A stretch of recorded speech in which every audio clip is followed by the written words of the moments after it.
How you guys all doing? All right. We're going to start off in a minute or so. We're just waiting on two members, our Madam President and Josh Weinrich. But everybody looks really good tonight. Excited. I'm excited to see that flag, Lou.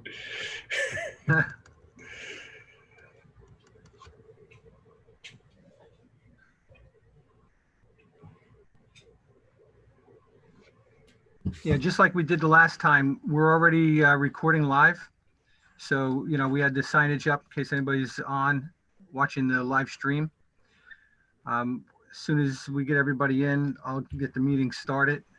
And then Doug's going to help us out with the flag salute tonight. I see Donna's on. So we definitely have a quorum.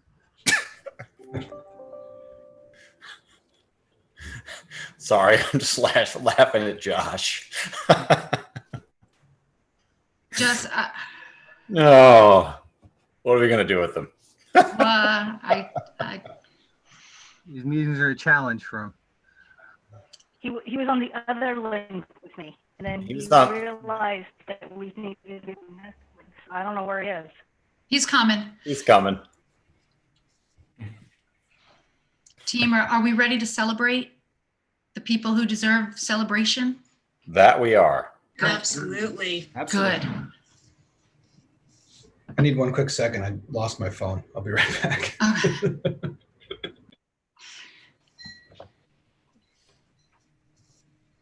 Okay, so Donna, we have a quorum and it's 6:31. So if you want, I will go ahead and get started with opening. Yeah, that's great. Streaming. That's great. Okay, so in accordance with the New Jersey Department of Community Affairs Local Operations Guidance COVID-19 guidance for the remote public meetings still is in effect. I see we have Josh here.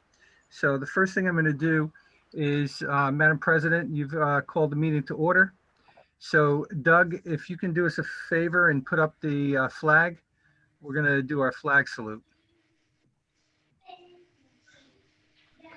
I pledge allegiance to the flag of the United States of America and to the republic for which it stands, one one nation, nation, under God, indivisible, with liberty and and justice justice to for all. all. Amen. Okay, so at this point, I will read the Open Public Meeting Act. In accordance with the requirements of the Open Public Meeting Law, I wish to announce that the New Jersey Open Public Meeting Law was enacted to ensure the right of the public to have advance notice of and to attend any meeting at which their business is affecting or acted upon, and the notices announcing the date, time, and place for this meeting were sent to all concerned individuals, associations, and sent to the Union County local source in accordance with Chapter 231 PL 1975. At this time, I will take the roll. Donna Miller, Here. Chris Bonner, Here. Yan Cho, Here. Michael Colon, Here. Vanessa Primack, Here. Josh Weinrich, Yeah. and Peggy Wong. Sure. Okay, Madam President, it is your meeting. All right, thank you, everyone. And we have a special program this evening, and we will start with our reception for our retirees, our teachers of the year, and in celebration of our district partners. So with that, I will ask for, that's wonderful. We have a PowerPoint. That's terrific. I will ask for, I believe, Mr. Cho to thank our, oh no, I'm sorry. Rob, you thank our retirees. Mr. Cho, if that's okay with you, I'll step in on this one. Too many people doing too many things, Rob. Apologies. Be my guest, Mr. I'm sure he just swallowed hard right there. Well, I'm so excited, to be able to present, on behalf of this year's retirees. They represent a talented and dedicated group that, while we wish them well, we're really sad to see them go. They've touched the lives of so many students, of so many parents and colleagues in so many different ways for so many years. and we're really grateful to have had the opportunity to work alongside of them. Clocks were sent to the retirees' homes in recognition of the time that they've dedicated to our school district. And I'd like to share a few remarks about each of them. So we'll get started with Kathleen Lyons. Kathleen Lyons is a grade 2 teacher from Jefferson Elementary School, and her retirement's effective October 1st, 2019. Kathleen can best be described as the ultimate giver. Her thoughtfulness and generosity of time, resources, and spirit extends to everyone, students, staff, and friends. When you entered your classroom or office and you found a hot coffee or a treat, materials for a project, cards of encouragement, or a note asking, "How can I help?" you knew that Kathleen had been there. Kathleen considered herself a lifelong learner, tirelessly seeking out opportunities to improve and enrich her teaching. Her lessons were exciting and aesthetic. She loved the wow factor to engage and captivate her students. She strove to keep her craft fresh and current. Her second grade class was the envy of other students when she incorporated lessons on Nintendo Switch, which she received from a grant that she wrote. Kathleen can now enjoy spending time with her already retired husband, Ed, her son, and traveling across the pond to London to see her daughter and husband and their beautiful granddaughter, Bella. Kathleen will be missed by everyone in the Jefferson community. William Hogan, a mathematics teacher at Lawton C. Johnson Summit Middle School, whose retirement is effective January 1st, 2020. William Hogan has been the 8th grade mathematics teacher in the district for an incredible 29 years. Middle school principal Donna Gallo describes William as the ultimate team leader. He served as the coordinator of the Stokes 6th grade program for many years, which is an outdoor education experience designed to help students from our 5 elementary schools get to know, understand, and appreciate one another. It also provides rising middle school students, under the guidance of teachers, volunteers, and high school student counselors, a chance to share and to problem solve together in an informal environment. William also chaperoned the Washington, D.C. trip each year, which is yet another testament to his active involvement in the district. We will miss his positive presence in the middle school and appreciate everything he has done to enrich the lives of students in nearly 3 decades that he has been a part of Summit. This is William Sanchez, world language teacher from Brayton Elementary School, retirement effective January 1st, 2020. William Sanchez was Brayton's world language teacher for over 20 years. In his time at Brayton, he showed his love of children and his firm determination to help them make them conversant in the Spanish language and aware of Spanish culture. It was due to William's initiative that an annual event, Bilingual Night, began and is carried on to this day. At that event, his students and members of our community participated in a wonderful evening of dance and song. William was always looking for new ways to interest and motivate students, whether through use of puppets or song or other physical activities in the classroom. A fond memory will always be William carrying a small puppet around during our annual Christmas sing-along as he led the entire student body in Feliz Navidad. William was always active in reaching out to our Hispanic families and willingly translated many documents to be sure that they were included in all communications. He loved his students, our staff, and Brayton School. His mark on Brayton School and our community will be long remembered. Monica Catano, who's a school nurse, our district nurse coordinator at Wilson Primary Center. Her retirement's effective July 1st, 2020. And that's a great picture of Monica. Monica is retiring from a 25-year career in school nursing. And while all of us in the Summit schools will miss her dearly, we wish her the very best as she enters the next phase of her life. Words to describe Monica include a great nurse, a teacher, confidant, friend, a knowledgeable medical resource, well-respected, highly admired, professional, supportive, kind, caring, strong, and our own mother hen.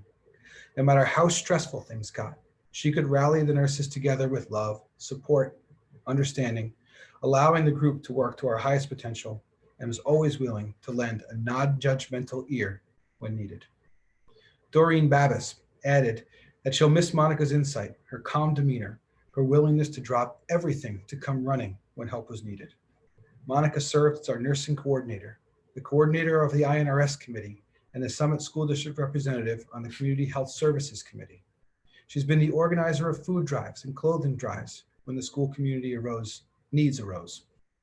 It is not surprising that she volunteered her nursing skills in Haiti after the devastating hurricane. Those of us who have had the good fortune of working alongside Monica are so grateful. We wish her happiness and treasured times with her family, friends, travel, whatever makes her happy. Janice Tierney added that Monica is priceless, absolutely priceless. Monica wore many hats in the primary center and in the district community. A true nurse, her kindness and compassion, supported by her genuine care, supported every student and family's entrance into the primary center. And how can you ever forget that smile? Always willing to lend an ear, provide a word of comfort or encouragement, Monica cared for students, families, and faculty with a level of understanding that comes with years of training and experience. Through all these compliments, one aspect of Monica will never be replaced, and that is her heart. The heart that she gave to all of us, each and every day, and the piece of our hearts that we hope she will carry with her as she enters retirement. We wish Monica only the best. Our next retiree is Joanne Mendel. She is a teacher at Lincoln Hubbard School, and in her retirement is effective July 1st, 2020. Joanne Mendel had the unique opportunity to teach students at all 5 elementary schools through our IDEAS program. IDEAS stands for Innovative Discovery Education at Summit. The focus of the IDEAS program is to promote creative thinking skills, higher cognitive operations, problem-solving skills to increase knowledge, comprehension, and application in our content areas. Joanne played an instrumental role in this program and did a wonderful job with the students. Janice Tierney adds that although she only worked with Joanne for a brief time, she has an ability to communicate a message to students and families that reflects her belief that their ability and desire to learn. Kind and calm in her approach, she instilled confidence and employed data to back up her decisions. Joanne loves helping others, as seen in this photo of her volunteering with Habitat for Humanity. We thank her for all of her hard work and dedication, and we wish her the best in retirement. Central Office's own Christine Rizzo, who's the secretary, retirement effective July 1st, 2020. Christine began her career in Summit in June of 1995. She worked in the Human Resources Department until December of 2005 when she moved to the Office of Curriculum. Christine has been an asset to all of the administrators she's worked with over her 25 years in the district. She is the go-to for so many secretaries in Summit, as she's a wealth of Summit knowledge. Christine is retiring to Arizona and has had a countdown on her phone for that moment for years. Jennifer McCann and Christine and her bubblegum said Christine and her bubblegum will be sorely missed. Janice Tierney added that Christine was always quick with a smile and a kind word. Christine was always happy to listen to any of my questions or concerns and point me in the right direction. We wish Christine the best in her retirement, and we hope that she enjoys Arizona.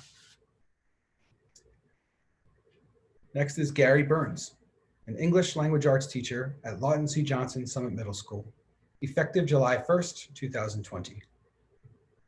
Gary Burns has been an 8th grade ELA teacher in Summit for 22 years. It's difficult to walk around Summit Middle School without seeing Gary involved in an activity somewhere around the building.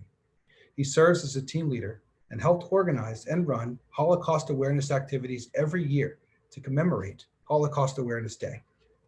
Gary has been the student council advisor for many years and works very well with the students. He's also chaperoned the Washington, D.C. trip every year.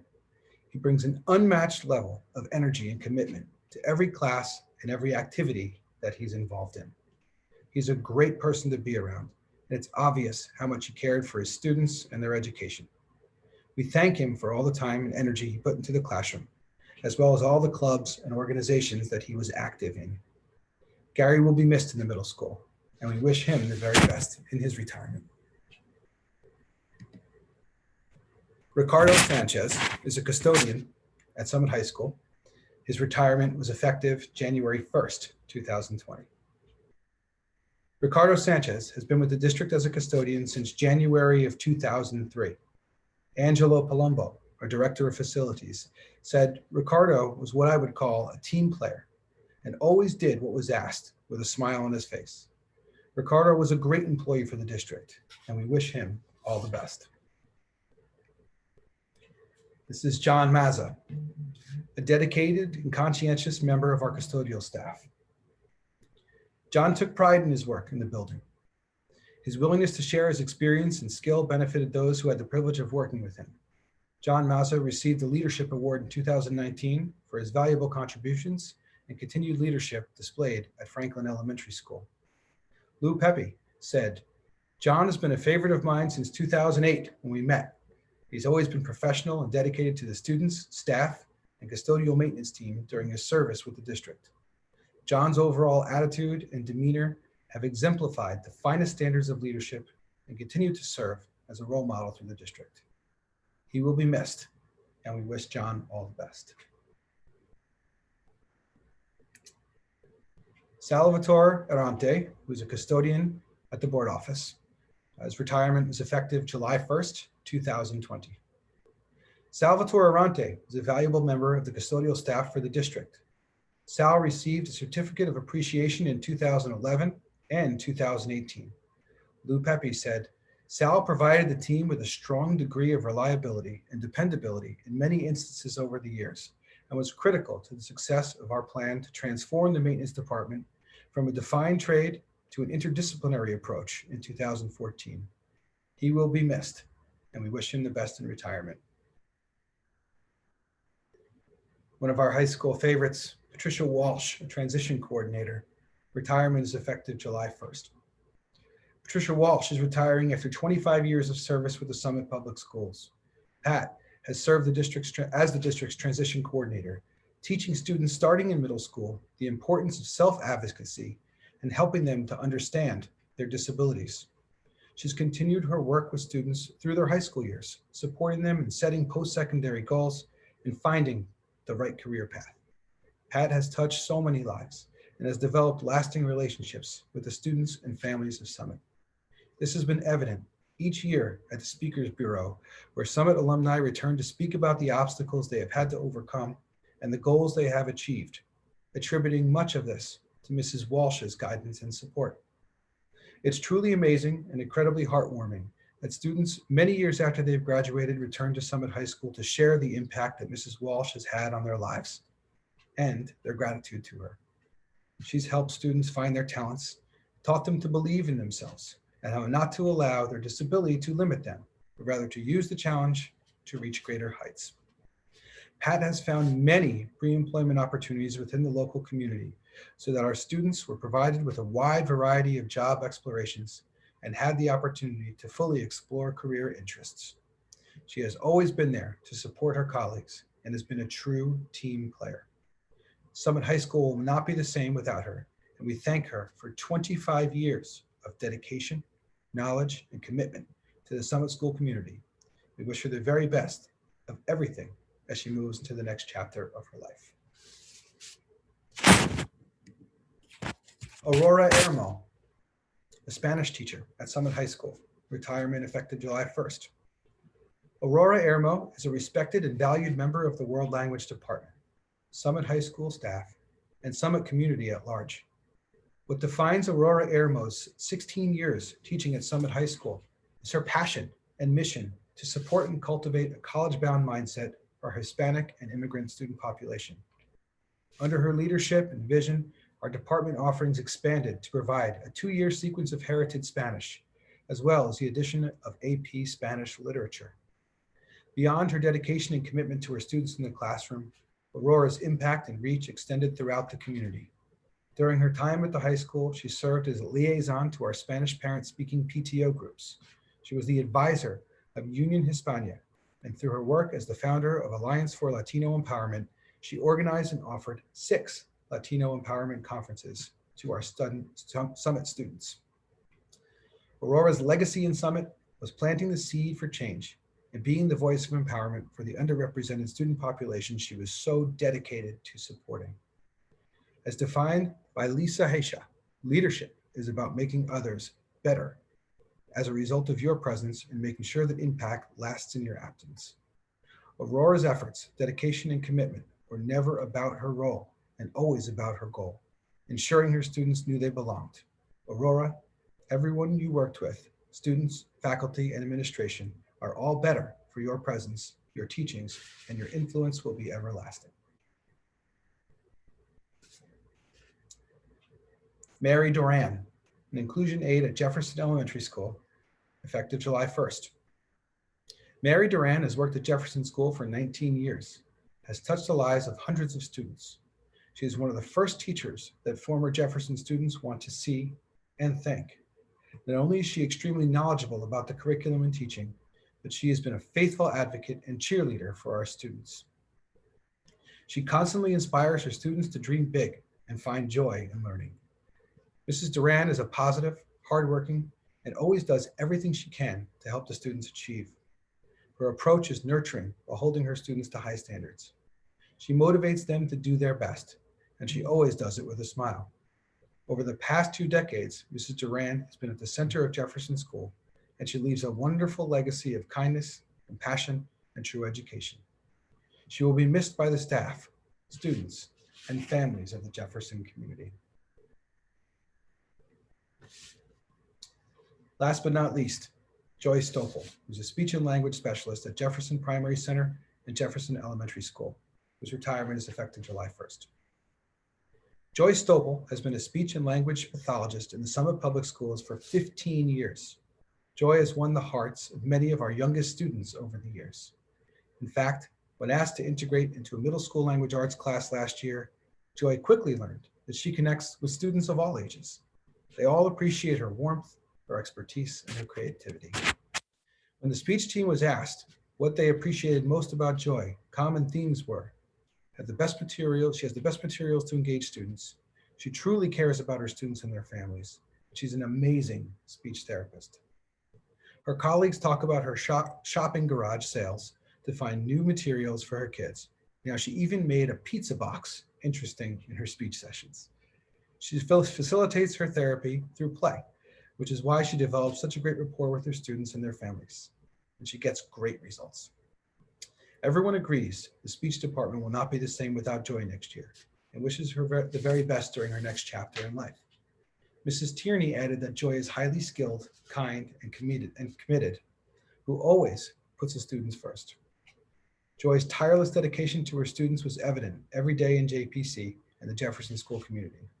Janice said, "When I would observe a speech session when she was working with a preschool or kindergarten student, I was never sure who was having more fun. Her ability to teach skills and push students to try was seamlessly tucked into lessons where the student never knew they were working. The relationship that Joy developed with students, with families, with faculty, supported growth and success of students and knowledge of the developmental speech continuum with faculty. A tireless advocate for all of our young learners, her retirement will leave a legacy with everyone that she touched." Congratulations to all of this year's retirees. Thank you so much, Rob. Yes, congratulations to everyone. My children were lucky enough to have many of our retiring teachers, and I was lucky enough to work with many of them in my volunteer capacities, and we're losing a great bunch. We wish them all the best. With that, I turn things over to Dr. Wong, who is going to celebrate our Teachers of the Year. Thank you, Donna. Good evening. I'm Peggy Wong. On behalf of the entire Board of Education, I'd like to introduce and celebrate our Teachers of the Year. We are really lucky to have educators who are not only dedicated to the students at Summit, but who work tirelessly to cultivate positive classroom environments for our children. Each year, a select group of educators are recognized by Union County for exceptional use of effective and innovative instructional strategies, supporting and elevating the learning process of their students, and most of all, for encouraging high achievement. We congratulate the Union County 2019-2020 Teachers of the Year and thank them for their passion, commitment, and energy that they bring to their students into the district. We hope you got all your flowers. We sent them to you. And I think there is a slideshow, I believe. If not, we can start with the primary centers. Should I just start? So at the Wilson Primary Center and Jefferson Primary Center, Ann Paris, who is a pre-K and kindergarten teacher. At Brayton Elementary School, we'd like to thank Matt Stambro, who's a fourth grade teacher. At Franklin Elementary School, we'd like to thank Laura Burr, who's a physical education teacher. At Jefferson Elementary School, Diana Dresbeck, she's a special education teacher. At Lincoln Hubbard Elementary School, Emily Cooper, she's a special education teacher. At Washington Elementary School, Jessica O'Connor, she's a learning workshop teacher. At Lawton C. Johnson Summit Middle School, Danielle DeGraw, she's a physical education teacher. And last but not least, at Summit High School, Don Crotch, who was a social studies teacher. So thank you again to all of our Union County 2019-2020 Teachers of the Year. Thank you, Peggy. We had a little bit of technical difficulty on that one, so I apologize to our Teachers of the Year.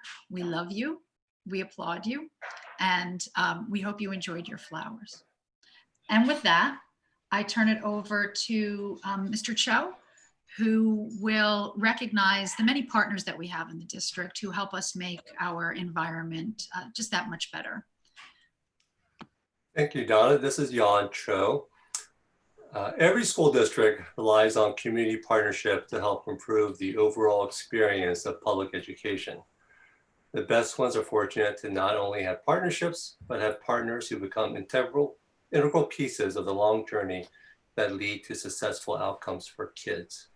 In Summit, our partners provide structured learning experiences in the form of tools, curricula, training, experiential study, exploration, and enhanced programming.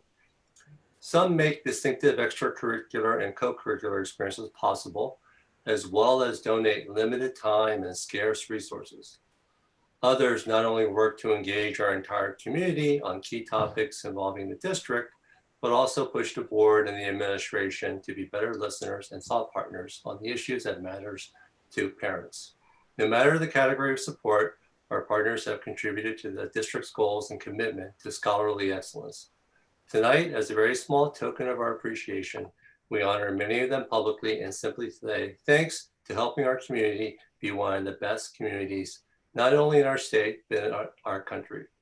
So on behalf of my fellow members of the Board of Education and the entire district, I'd like to thank tonight the following: Pontonian Food Services, Summit Area YMCA, The Connection, Grace's Pantry, Shaping Summit Together, PEP, Pride in Educational Pursuits, Special Education Parents Advisory Committee, PTO President's Council, SCF Summit Educational Foundation, Speak Up Summit, Summit African American Action Association, SPARC, Summit Performing Arts Resource Committee, SMPA, Summit Music Parents Association, Summit Boosters Association, the Summit Foundation, CHAT Poor Summit, the Summit Free Public Library, and last but not least, the Summit Police Department.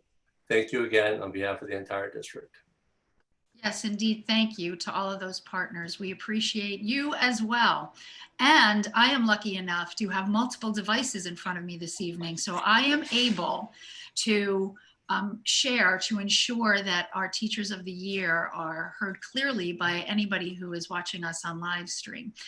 So here again are our Teachers of the Year, and let's give them a good woo woo. We've got Ann Paris, who is a pre-K and K teacher. from obviously the primary centers. Matt Stambro from Brayton Elementary School. He's a grade 4 teacher. Laura Burr from Franklin Elementary. She's a phys ed teacher. From Jefferson Elementary, Diane Drayback. I hope I'm saying your name right, Diane. She teaches special ed. From Lincoln Hubbard, Emily Cooper, another special ed teacher. From Washington, Jessica O'Connor. She's in the learning workshop. At Lawton C. Johnson, Summit Middle School, Danny DeGraw, a phys ed teacher. And last but not least, John Cratch, social studies at the Summit High School. Thank you all for doing such a great job. With that, I believe we are done with this portion of our meeting, and we will close out of this meeting and return for our regularly scheduled meeting in a moment. Is that correct? I want to make sure that that's correct, Mr. Pepe. Okay, if we're going to executive session, is that what you're talking about? Or are you saying you're just done with the resolutions? We're done with this, and now are we gonna Yeah, then you're ready for the president's. Okay, there you go. So we're ready for the president's announcement, and guess what? That's me. So here we go. I apologize in advance because these are a little bit long today, but such is the nature of how things are going in our world. So good evening and welcome everyone formally. And in keeping with the tradition of my predecessor, let me start by saying this. It's a great day to be a Hilltopper. Obviously, just moments ago, we celebrated some folks who are important to our district and our students. We want to congratulate our Teachers of the Year, because for the past 3 months, we've been pretty clear that they play an important role, and we're thrilled to celebrate them. You heard about our retirees, and again, we will miss each and every one of them. And last but not least, you heard about the people who make our community so strong. Before I speak on governments, I wanted to pause for a moment and acknowledge the lives that were recently lost to acts of violence and brutality. The tragic deaths of George Floyd and too many other Americans aren't new, occur with way too much frequency, and have brought our country to a point of collective pain and anger. The board and I echo the words of Acting Superintendent Mr. Gardella. In his June 3rd letter to the Summit community, he stated, and I quote, "We cannot miss our opportunity to address the realities that have been brought further into focus. And we emphatically state that the Summit School District unequivocally condemns racism, hatred, and injustice. The Summit Board of Education commits that it will not remain silent in the face of these realities. We'll do our part. We believe this moment brings opportunities to continue working with the broader Summit community, together with coordination and with a lot of intention. And we're clear about the role that the Summit Public Schools should and must play as Summit digs deeply into this work and begins to write new history. We're a school district, and our role is to educate the next generation. So the board, in partnership with district administrators, supervisors, teachers, and staff, commits to just getting after this work. We'll move beyond intentions, we'll move strictly to action, and we'll do this as part of the larger Summit-based response. As a district, we'll reflect, listen, learn, talk, and take the appropriate actions that make our district that much better for our students and their future and this world. And let me say, despite how tragic and upsetting the past few weeks have been, we have hope for our students and their future. And we have hope because of the very students that we serve. Our students, past and present, have chosen already to engage in the process of transformation. For example, I know most of you know that a few weeks ago, Summit held a citizen-arranged protest in support of Black Lives Matter. Our district can't help but be proud to know that the organizing citizens are Summit students. And the Board of Education recently received a beautifully written letter from a group of young alumni. They described the realization that they had not fully understood the depth of our American history and offered input on curriculum for the high school to consider. And just the other day, I was stopped in downtown Summit by a fully masked student ready to share ideas about inclusion with me. I know other students who are also interested in making sense and participating in current events. And they've chosen at this time to engage in more quiet, individual ways. There is no shame in that approach, and it is their prerogative. And of course, we are proud of those students too. Our young people absolutely give us hope. Some stand up and speak out, some think and reflect, but all of them ask us to create a better world. And we on the Board of Education commit that we will together. Speaking of doing things better, I was very recently asked by a parent if the Board of Education thought that the current remote learning environment was, and I quote, helping students achieve. Since student achievement is the primary focus of every New Jersey Board of Education, I thought the question was very important, and I thought it a good idea to share my response with a wider audience. I can say with confidence that the board and I have been pleased that the district was able to organize and implement a remote learning plan in an incredibly short amount of time. I note again, the district's ability to very quickly ensure that all students had internet access and a Chromebook. That took work. It took partnership with individuals, some of them previously mentioned, and groups outside of the district. And as I've stated before, not all students across our state or our country have been blessed with the tools necessary for remote learning to take place. We were further pleased that smart planning by our business administrator, Lou, and his team, and a very strong relationship with our food service, Pomptonian, allowed our district to offer meals to our students, as well as any other Summit child under the age of 18 who suffers from food insecurity. Because we all know that learning, no matter where it happens, cannot possibly happen on an empty stomach. We're also pleased with the persistence of our teachers and students as they navigated a brand new, frankly, absolutely unrecognizable classroom. And we're proud of many instructional and learning successes, some of which have been highlighted on our weekly Summit Spotlight video. I hope you're seeing those, and we give a shout out to Lorene for putting them together. So in the last 90 days, we've done a great deal. But do we at the Board of Education feel that the current environment is, as I was directly asked, leading to student achievement? And the answer in short is no.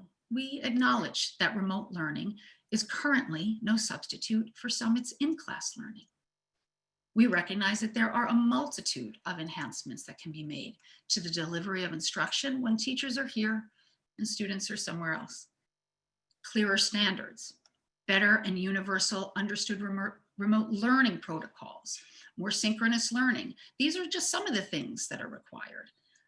And the board and the district share the expectation that we will require them.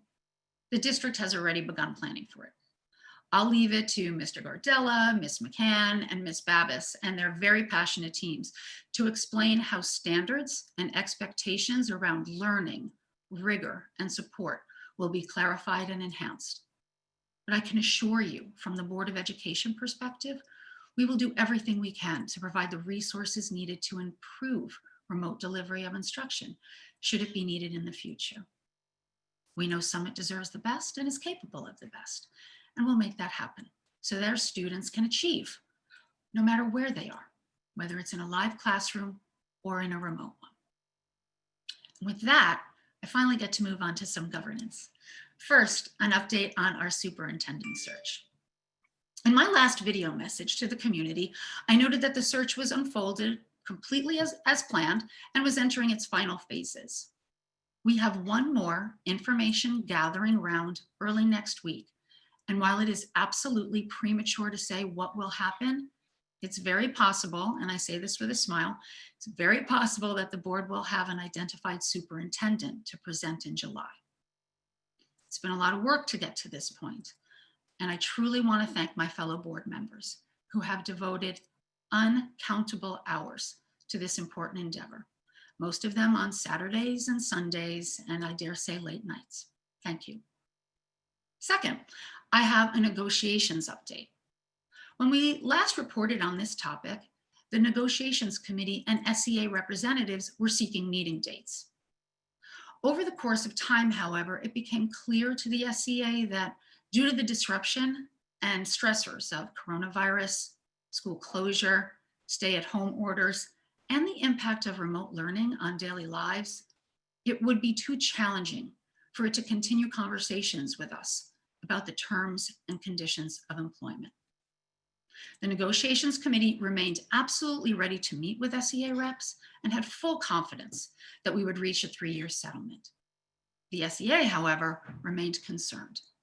Therefore, out of respect for our labor partners, for our teachers, our secretaries, our custodians, the negotiation committee, with full board approval, honored SEA's request to postpone further meetings until this coming October. This was the right thing to do based on our current environment. And please note that this type of postponement is happening in our neighboring districts as well. I am pleased to announce, however, that the board and SEA did reach an agreement for the upcoming school year, the 2020-2021 school year. The agreement provides for a 2.9% increase to the total money budgeted for salaries. It maintains all the current terms and conditions of employment for the coming school year.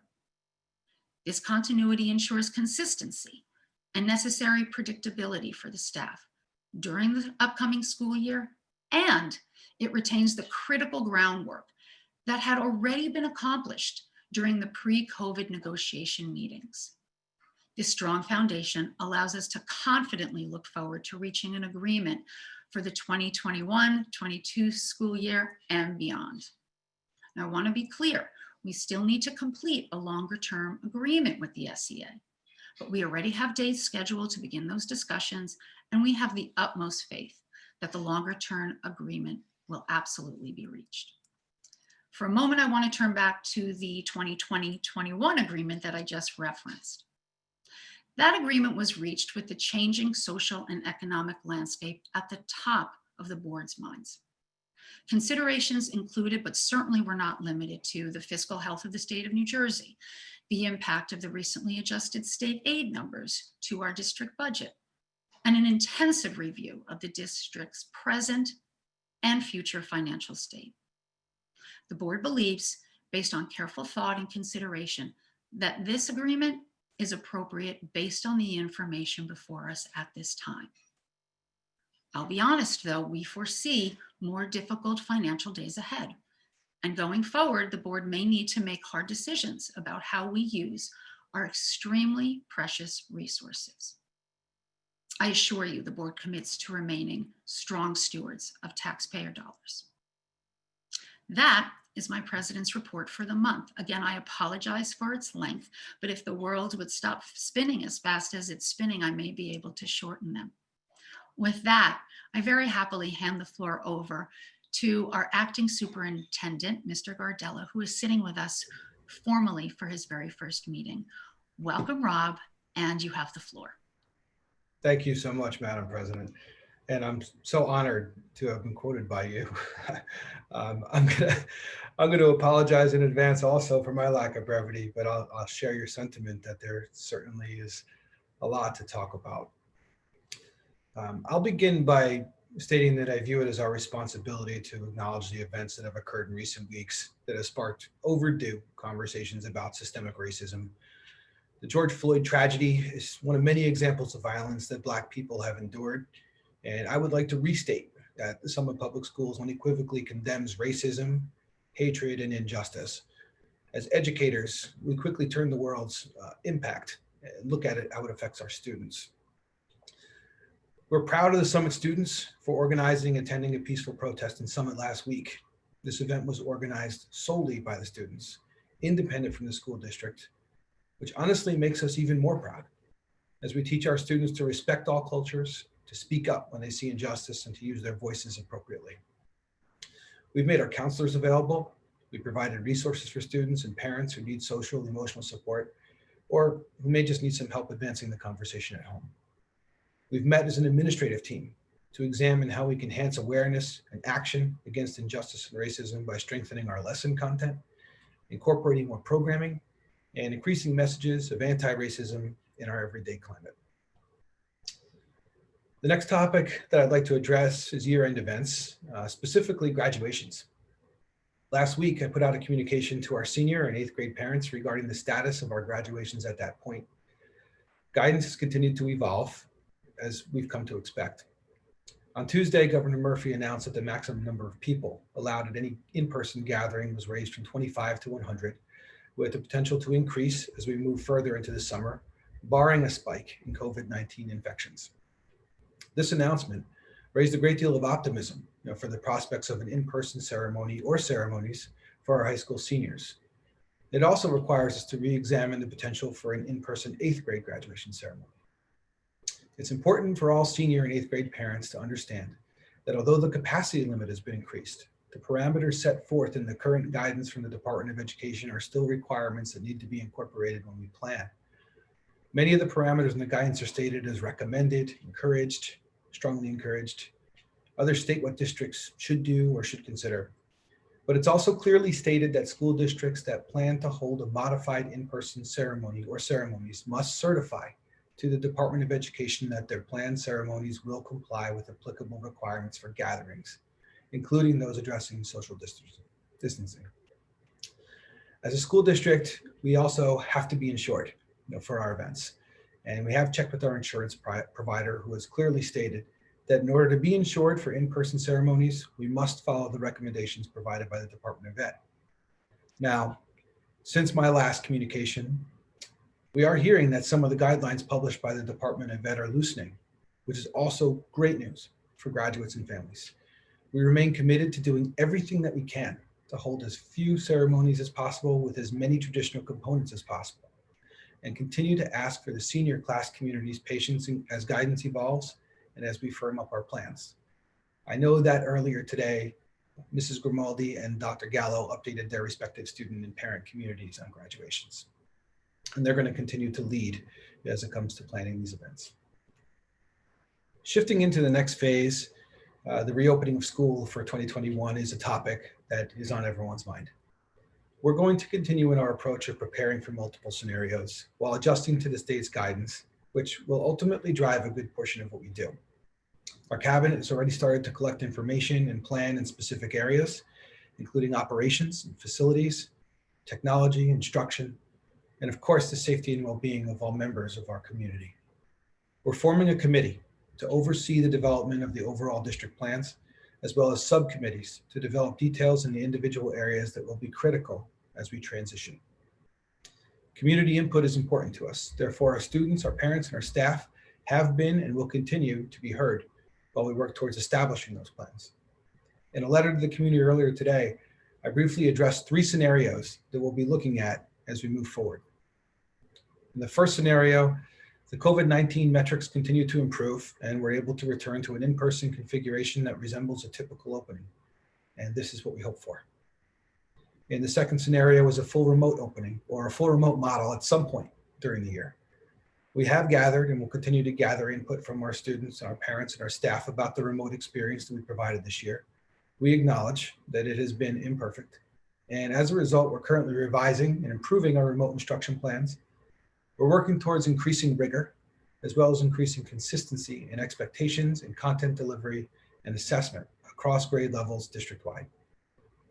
The third scenario is a hybrid configuration, which could include a combination of in-person and remote instruction. This scenario is still largely undefined, but I did share some of my thoughts on what it could look like in the community letter, and that's based on recent recommendations from the CDC. Now, obviously, our work towards improving our remote model applies here, as well as creative scheduling, creative use of resources, and lesson delivery and support. Now I'd like to move to some exciting news regarding our new primary center principal. I'd first like to take a moment to thank Pam Southern for her dedication and service to our primary centers. Pam was instrumental in our students and programs growth over the last 2 years, and we certainly wish her and her family all the best as she pursues her next endeavor. Over the last month, we've been actively searching for a new primary center principal. We formed an interview committee comprised of cabinet members, elementary principals, a special education supervisor, as well as primary center teachers and main office staff. Our committee of 9 had diverse experiences and truly facilitated a thorough and complete search. And after 4 rounds of interviews, our committee did arrive at a unanimous decision. So I am proud to introduce Mr. Evan Kozak as our new primary center principal. Mr. Kozak impressed the committee throughout each round of the process. In addition to being an experienced, enthusiastic, and impassioned primary educator, his philosophy and approach is team-based and student-centered.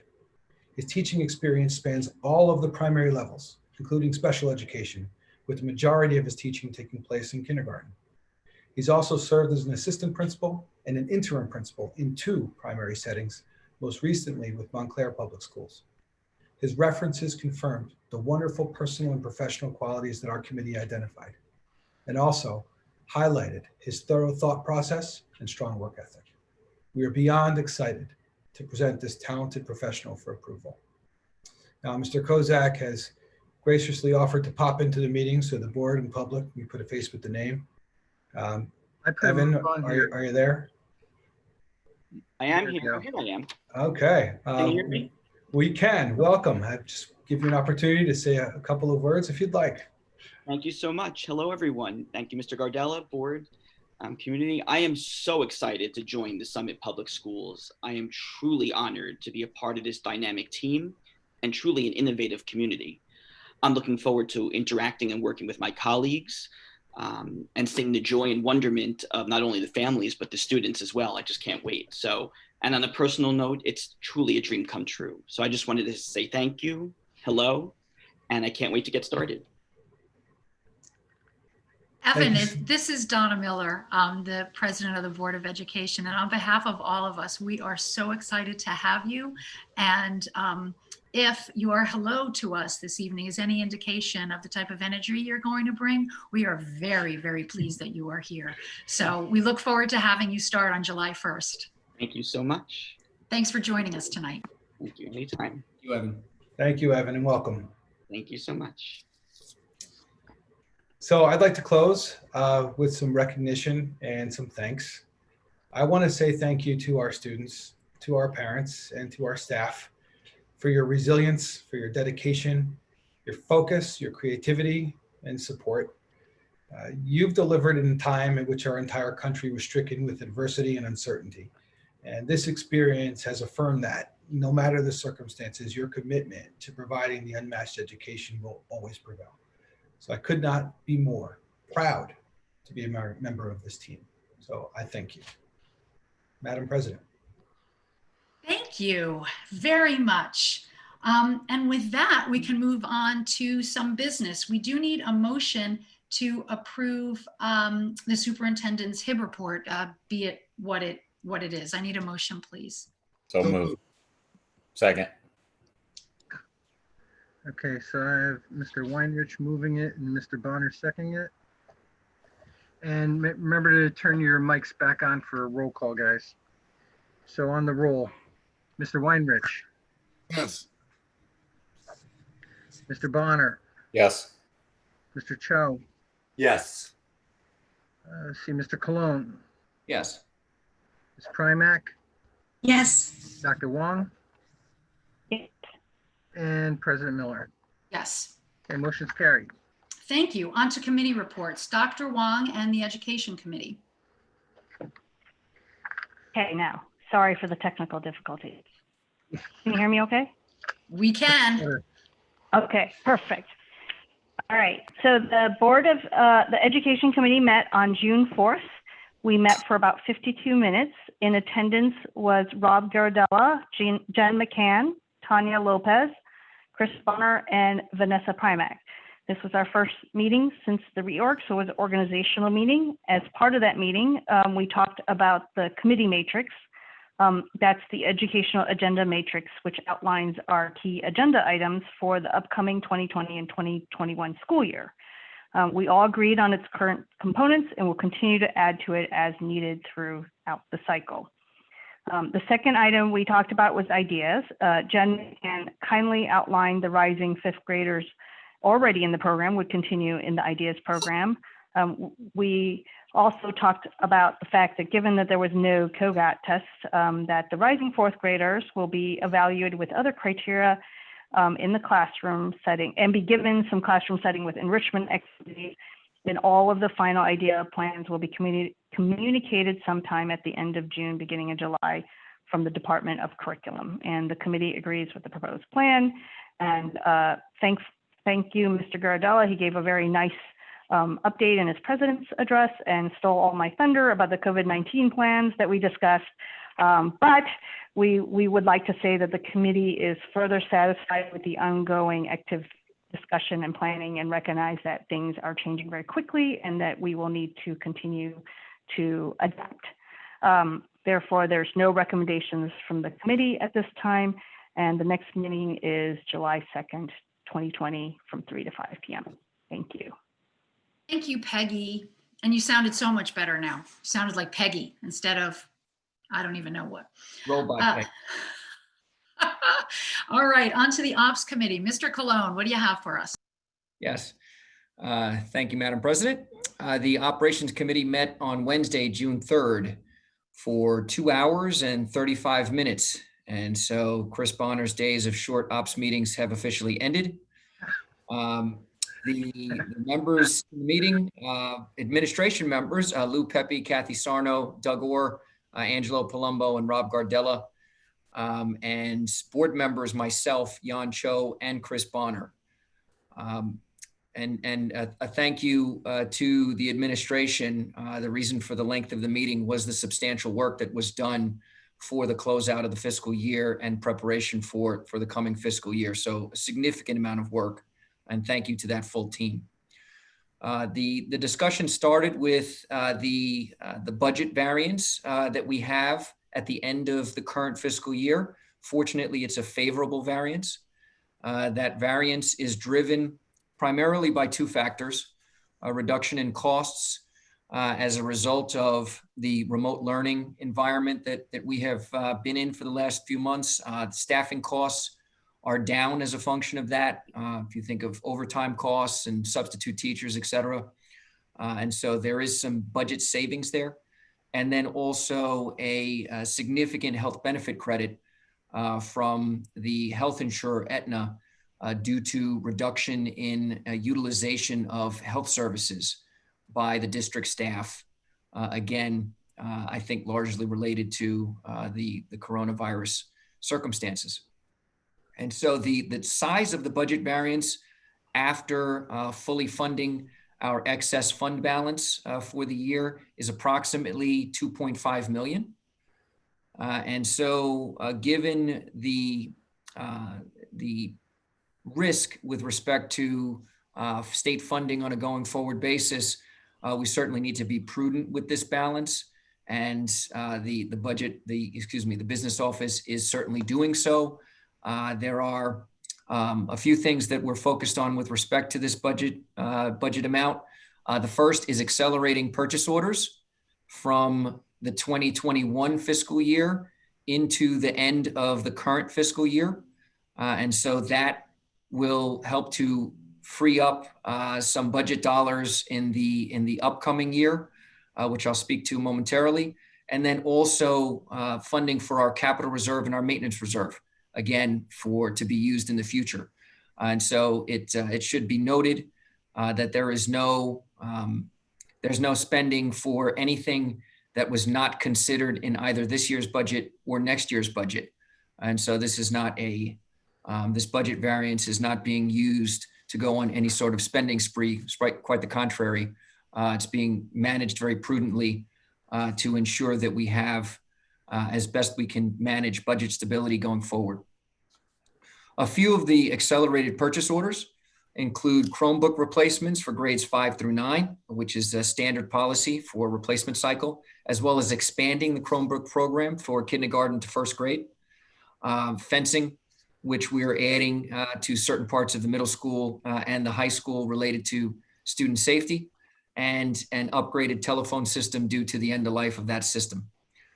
And just in summary, these activities have helped to offset the state funding reduction of approximately $300,000, which we experienced a few weeks back when the state cut funding for 2021. So we've been able to offset that cut with some of these accelerated purchase orders. So that's a positive outcome for the upcoming budget year.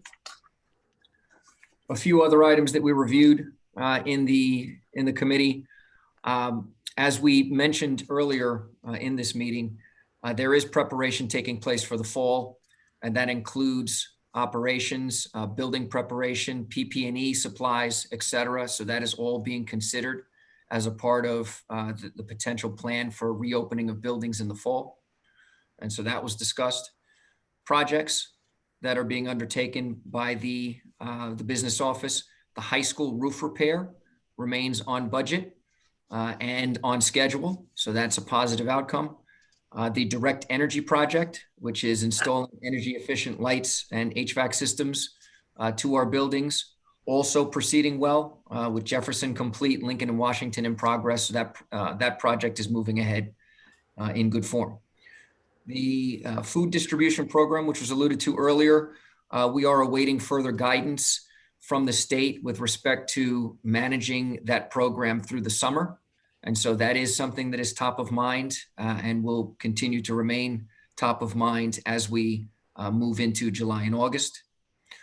The recommendations from the committee for the full board, approval of the accelerated purchase orders that I had mentioned, and authorization for a 1 million allocation of funds to our maintenance reserve, and an authorization for up to a 2 million allocation to the district's capital reserve. The next meeting for our committee will be Wednesday. Actually, we may move it one day, but currently scheduled for Wednesday, July 1st at 4 p.m. And that would be it. I have a question, if I may, Mr. Cologne. Well, first of all, thank you for the very long meeting. I have a feeling that many of our meetings are going to be long. I think this is the party that we signed up for. It is. I looked over all of the accelerated POs, support them. And my assumption is, but I don't want to assume, I'd like either you or Lou to, or Rob to clarify. My assumption is by accelerating POs and purchasing now things that by and large, when you look at them, are important facility type purchases, that it will free up budgetary money next year to do the things that we may need to do in terms of instruction. We've already spoken about the probability of any sort of remediation. Will this help us do that? Will this help us ensure that we can bring kids back up to speed? Yeah, I think that I'll give you the short answer, and I will allow Lou to provide the extended answer. The short answer is yes. And so we did discuss the amount of budget flex that is being created with the acceleration of the purchase orders. And there has been some flex created for any necessary investments that would be required for the district in 2021.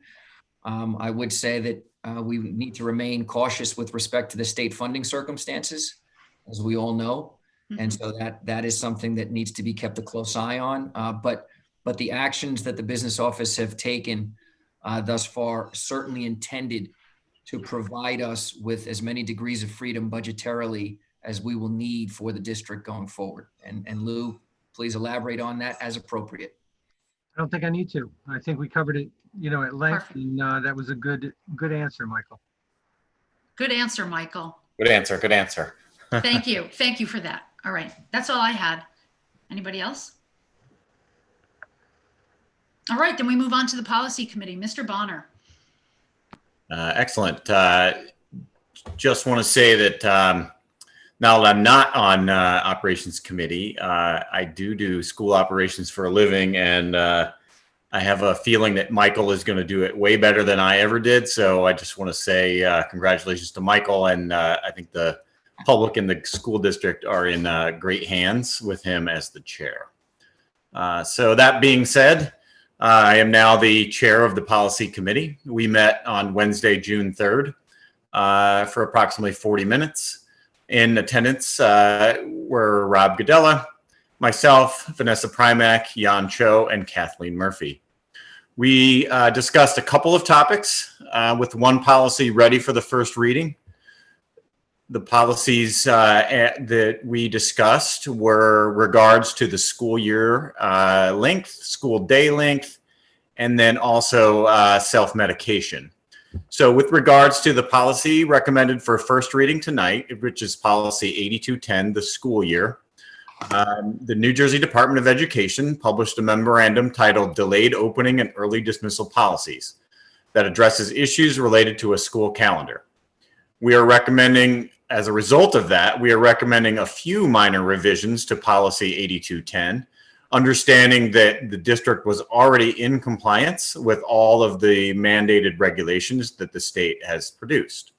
So our revisions include listing the minimum duration of a school year to be no fewer than 180 days, and then citing the statute that requires 180 school days to receive state aid. One thing probably of biggest note is that the district has had a long-standing policy of creating and issuing the calendar for the following school year, typically by the end of that year, which would be December for the following school year. So despite that long-standing tradition, the original policy had, I believe, Rob, it was a deadline of, I think, March or something, maybe even later than that. May. Is that right? It was a May date. May, yes, May. even more out there. So May 1st. we wanted to put in this policy something that was more in line with the best practices of the district, and quite frankly, never really give any of us the option to wait until May to put out a calendar. So we are recommending the date of December 31st to have the school calendar approved by the board for the following school year. And then we're also expanding the circumstances or situations in which the school calendar can be altered by the board during that year. The next policy that we discussed, but is not ready for a first reading, is one that has to do with self-medication. State law requires the Board of Education to permit self-medication by a student for adrenal insufficiency in addition to other health issues currently in law, such as asthma or other potentially life-threatening illnesses, or a life-threatening allergic reaction. This is a state mandate that we will eventually adopt. However, it is not ready for the first reading as we are seeking input from our health and special services offices before we provide it to you all for a first reading. So our recommendations tonight is that we move policy 8210 for a first reading, and that also our next meeting will be July 1st at 2 p.m. Thank you, Any Policy questions? Chair, Mr. Bonner. Any You're welcome. questions? All right, on to communication. Mr. Weinrich. Thank you, Donna. The communications report will be short precisely because of all the wonderful communicators who have been very clearly describing what is happening. And given the dynamic environment, we want to make extra sure that we are communicating very clearly all of the things that are happening in the district. The Communications Committee met on July 10th for an hour. Committee members in attendance were Laureen Callender, Doug Orr, Michael Colon, Donna Miller, Rob Gardella, and Josh Weinrich.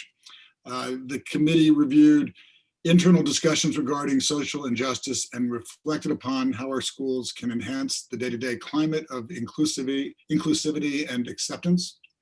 We discussed the ongoing need to keep the community informed about in-person graduation ceremony possibilities and plans as they evolve. We resolved to provide timely updates on the superintendent search and recruiting process, which you've just heard. We've already, truth to these words has already been demonstrated. We discussed the ongoing need to communicate over the summer on developments regarding reopening in the fall. There were no recommendations for the board, and the next meeting is scheduled for June 24th at 9 a.m. Any questions, anyone? Well done, Josh. Thank you. Next up is negotiations. I already covered that in my opening statement, so we're free of that. But I did neglect to say one thing, and I want to make sure I say it. We are at the point that we are at due to the hard work of the people who came before us. Rob Gardella, Vanessa Primack, Josh Weinrich and Peggy Wong were truly the committee that made things, that set the table for things to happen. I just happen to be the person sitting in the driver's seat telling you about it. So I want to thank those people for doing all the hard work that came before it so that we could get to the place that we're at. That's it for negotiations. Do we have any liaison reports? Has anyone liaised? We have not liaised yet. We will. We will be liaising soon. Search Planning Committee, that's also me, and I already gave you an update, and let's all cross our fingers that we can find someone who is excellent and ready to take Summit to its next great place. With that, we move on. We're up to public comment. So we will, Lou, you are muted, but I will allow you to read all your fancy words. Yeah, just give me 1 second because I'm just looking for my document. We actually only had one for public discussion and it was already covered in both your report and Rob's. Okay, so the public comment that we received for tonight was from Rebecca. And it said also there had been updates about the upcoming school year and what the plan for returning to school in September or continuing virtual learning. I think you guys have already started to cover that.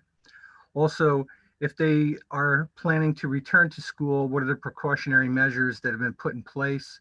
That's one of the things that we have talked about for the last couple of meetings as far as custodial cleaning. And at this point, we're still awaiting further guidance with respect to any PPE requirements for staff and students. And have there been any decisions about sports and how they plan to proceed? So those are the questions from one individual. I did not get an address, Madam President.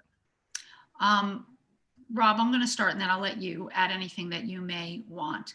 I believe we have covered the specifics that as we know them now. And again, I'll let Acting Superintendent Gardella speak to them. But I do want to be clear because I have begun to get a number of questions that evidence that we may in the public not all understand who is making decisions here.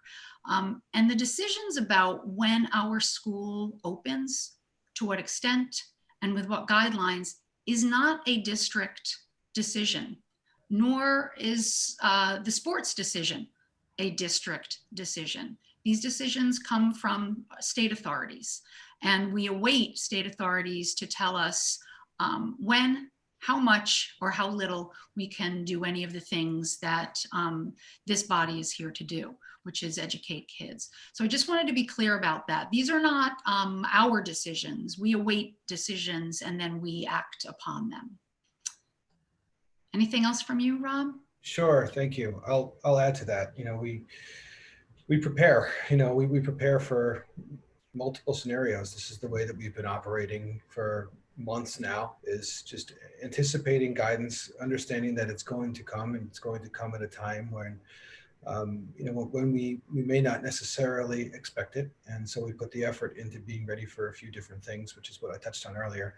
Agree, many of the questions asked in that comment were addressed, you know, either in the remarks that were made earlier or in a letter that I put out earlier today. There has not been a decision for sports yet. I know that Dan Healy is certainly plugged in, you know, to his counterparts, you know, in other school districts, as well as the NJISAA, as they await some guidance on when they may be able to resume or at what capacity.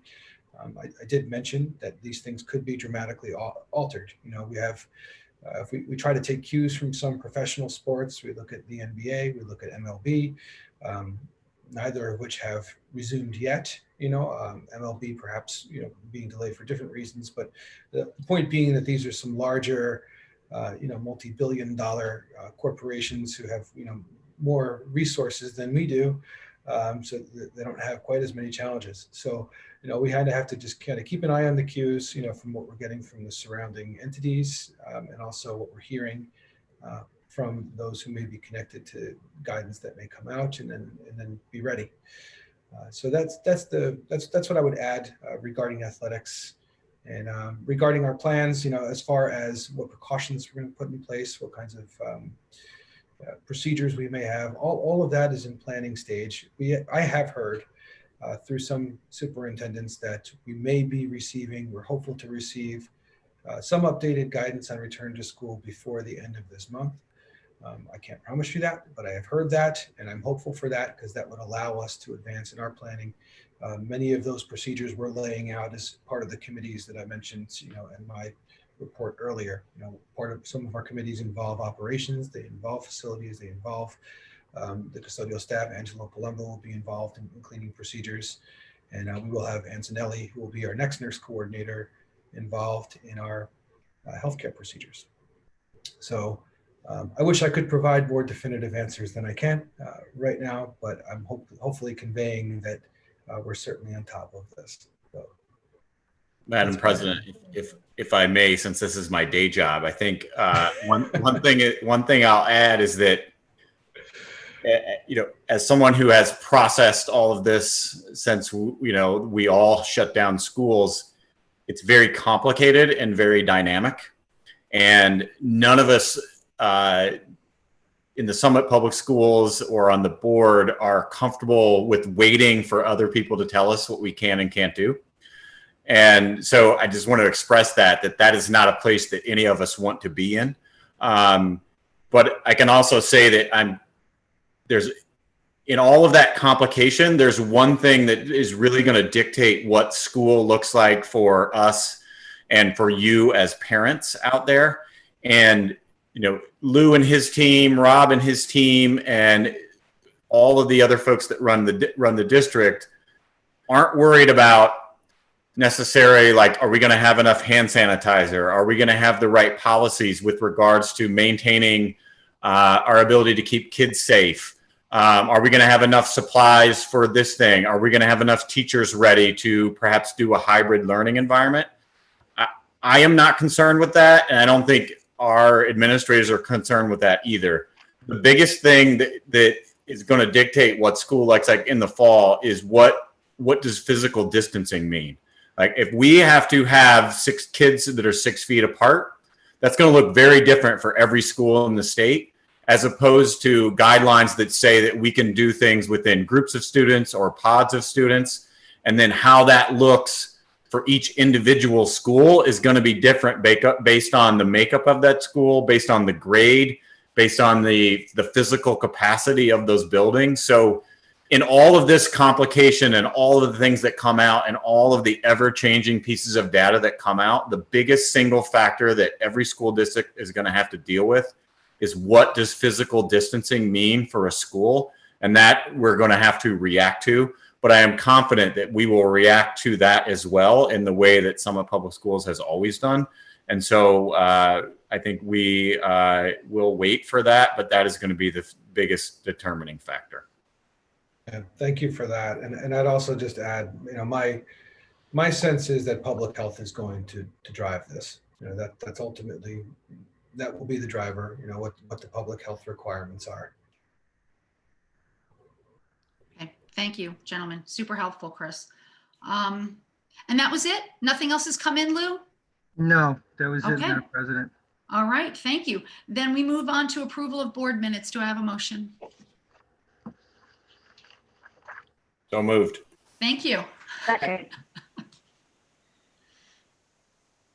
Okay. I'm sorry, who was the second? Dr. Wong. Okay. So on the roll, Mr. Bonner, Yes. Dr. Wong? Dr. Wong?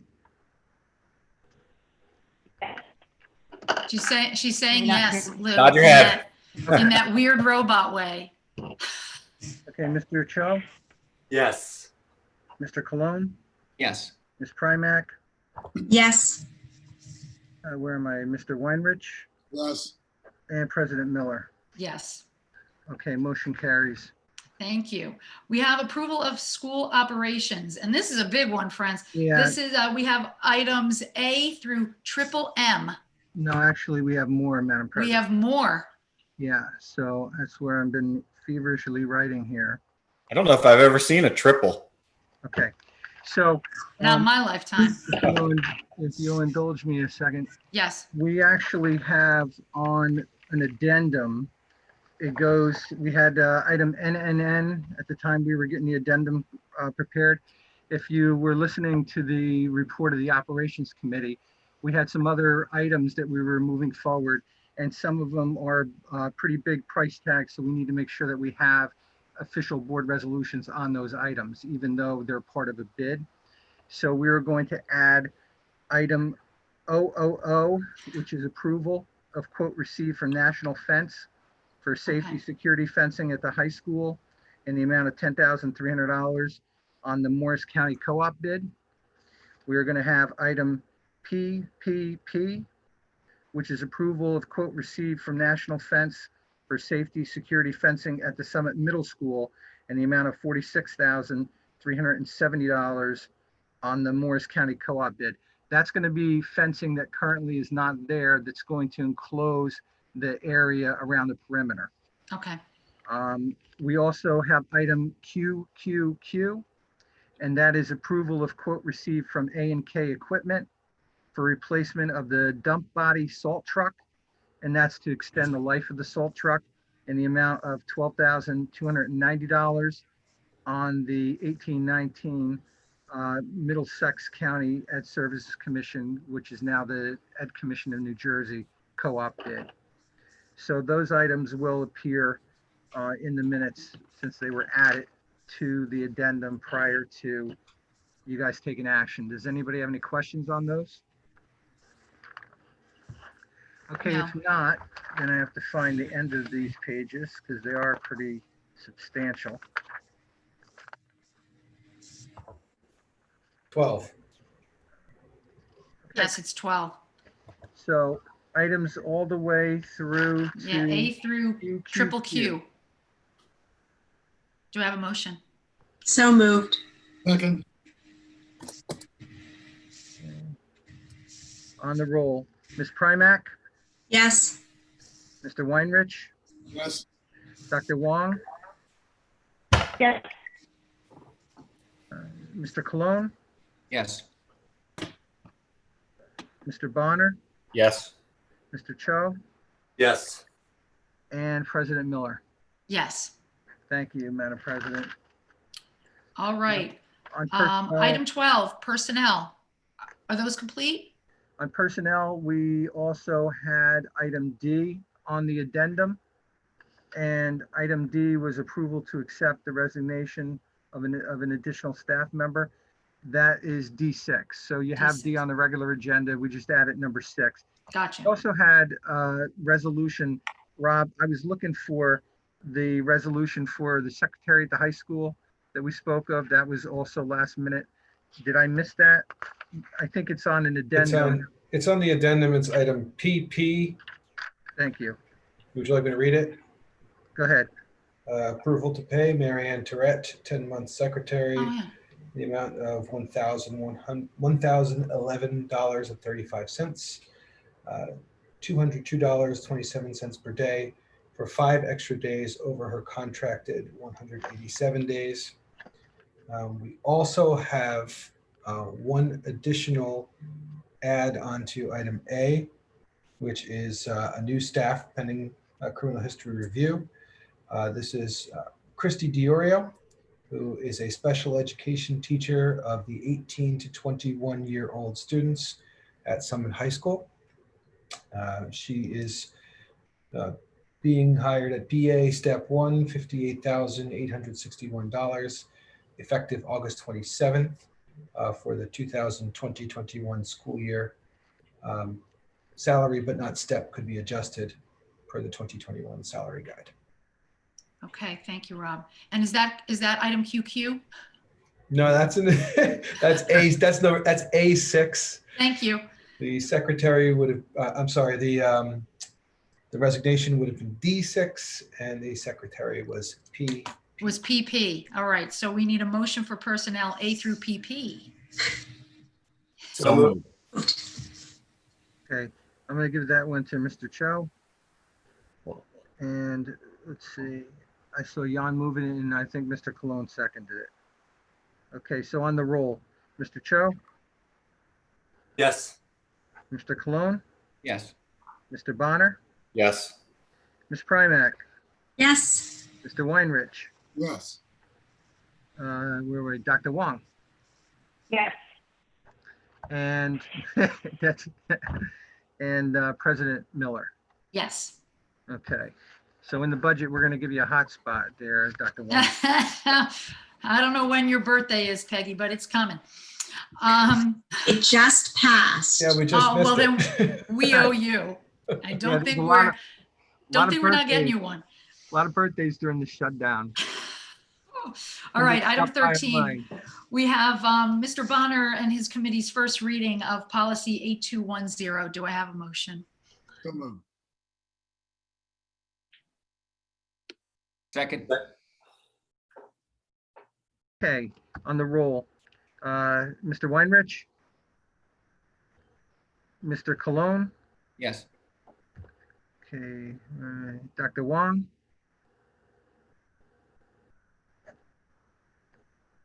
thumbs up. Nodded. Oh, I Primack, can't. Yes. Mr. Cho, Yes. and let's see, Mr. Bonner Yes. and President Miller. Yes. I think we're all getting tired of these meetings. We want Oh to my back in gosh. person, a lot easier. Finance is complete? Finance A through G? All right, I need a motion on finance A through G. So moved. So moved.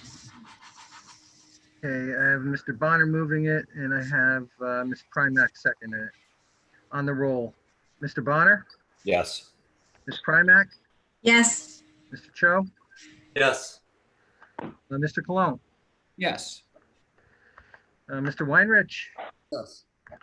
Dr. Wong, Yes. okay, and President Miller. Yes. All right, motion's carried. We can pay the bills. Pay those bills. All right, so hey, we've made it. We've got need for closed session? No? Not that I'm aware of. So why I'll have to talk about why we have another link. That's Keep moving. a good Keep moving. question.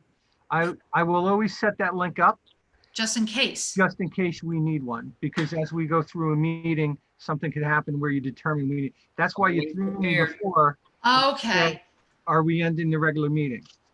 So- Apologies. I thought I needed ginkgo biloba or something because I could not for the life of me remember calling an executive meeting. Yeah. But I felt I must have because I you called Lou said so. today the same way. I called him and I was. Okay, all right. feels- What did I I like miss? the way you're thinking, and I'm Yeah, glad It I feels don't. really good that we don't have one. Yes. It does. It does. All right. So Peggy and I had the executive session before this meeting. that's right. All right. So we have no need for a closed session. Our next meeting is on July 9th. We need a motion to adjourn. So moved. I'll second that Second. one. All in favor? Aye. Aye. Okay, thank you guys for a very, very tough, long meeting. Thank you. Thank you, everybody. Great work. And Thank you. thank you, Doug Orr. Well, Yes, thank Thanks, you, Doug. Doug. Thanks, Doug. Doug. Great job, Doug. Good evening, everyone.